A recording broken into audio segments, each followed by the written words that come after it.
Dans cette vidéo, je vais vous présenter quelques aspects du parc de la Garrigue et de ses alentours. Alors, le parc de la Garrigue est un site protégé, labellisé Espace naturel sensible.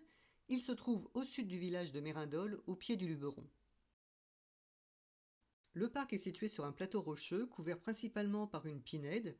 Il s'étend aussi sur des espaces agricoles et des zones humides.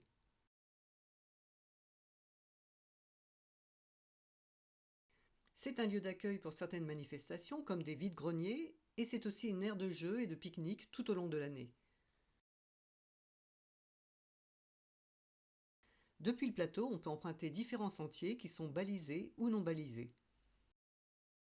Sur le plateau, la pinède est traversée par un sentier aménagé pour les personnes à mobilité réduite.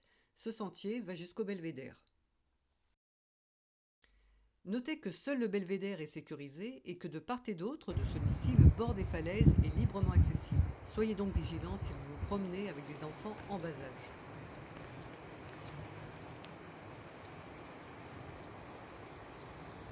Même des hirondelles, regarde. Tu l'as pas? Il y a des hirondelles.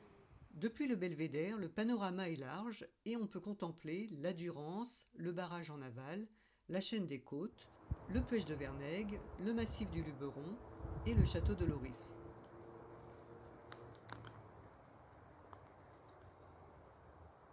Sous les falaises passe une voie ferrée qui est une ligne SNCF réservée au fret. Depuis le belvédère, on peut voir également les digues qui protègent les terrains limitrophes et sur l'une de ces digues est installé l'observatoire ornithologique.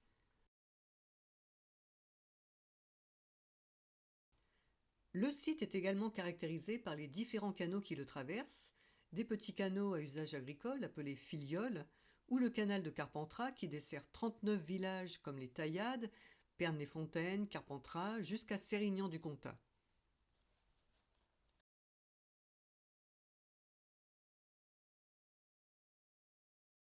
Pour les amateurs de botanique, le parc est riche tout au long de l'année en flore de garrigue ou zones humides. Je vous en montre ici quelques exemples. Je précise que certaines plantes sont toxiques, donc il est recommandé de ne pas les toucher, et comme on se trouve sur un site protégé, il est interdit bien sûr de les prélever. Voici une patoire à feuilles de chanvre, plante typique des milieux humides, un rameau de l'empourde dont il existe plusieurs variétés, l'empourde de Gouteron, de Sibérie, etc., et dont le fruit appelé akène, que vous voyez à l'écran, une fois sec, s'accroche aux poils des animaux ou vêtements, grâce à ses épines crochues, ce qui permet sa dispersion. Un plant de houblon avec ses fleurs femelles en forme de cône. Le houblon est une liane grimpante ou rampante dont on utilise les cônes en brasserie. Une pulicaire dysentérique ou herbe de la Saint-Roch, une jolie plante qui aime les milieux humides. Un colchique d'automne, une plante qu'on aurait tendance à vouloir cueillir, mais qui est extrêmement toxique, donc à ne pas toucher. Une inflorescence d'héliotrope, une plante qui aime les terrains humides. Ici photographié sur le plateau de la Garrigue, un rameau de micocoulier de Provence avec ses fruits, un arbre résistant à la chaleur et au sol pauvre. Des fleurs de calaman. Le calaman est une plante aromatique très fréquente, de la même famille que la sauge ou la menthe. Il a une forte odeur à la fois poivrée et mentholée. Un rameau de pistachier lentisque, un arbuste méditerranéen, rustique, dont la résine est utilisée pour ses propriétés culinaires et médicinales. Un bouquet de menthe sauvage photographié sur un talus près d'un petit canal. Ici, il s'agit très probablement d'une salicaire qui a poussé dans le lit de la Durance. La salicaire aime beaucoup les zones humides.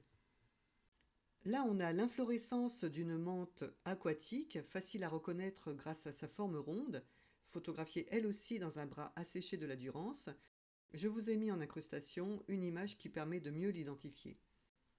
Ici, des astères sauvages dont la floraison se produit en fin d'été et en automne. Un plant de cyste cotonneux en fleurs photographié sur le plateau. Et je vous laisse maintenant avec quelques images du site.